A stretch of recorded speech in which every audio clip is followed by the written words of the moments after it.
For the last 5 minutes, let's just talk about couples in this book.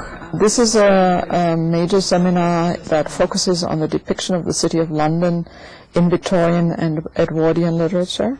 We began with Bleak House by Dickens. It is one of my favorite books of all time. Runaway, Alice Munro. Family Matters, Rohinton Mystery. I'm a professor of English and comparative literature.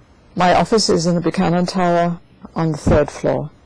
Different from what we One have of the in the book. nicest gifts of the later part of my career that I teach with the enthusiasm of a reader. My students sometimes find that distressing because I make them read so much.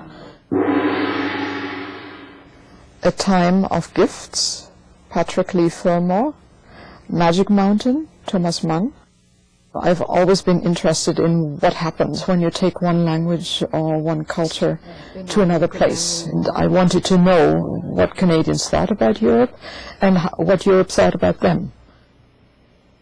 I'm involved in 2 areas of research right now. The first one is the new Cambridge history of Canadian literature. And the other great project is a family history.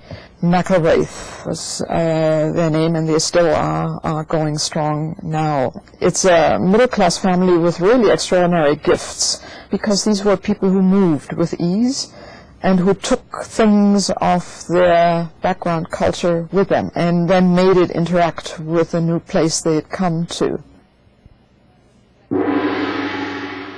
Baedeker, Guide of Berlin.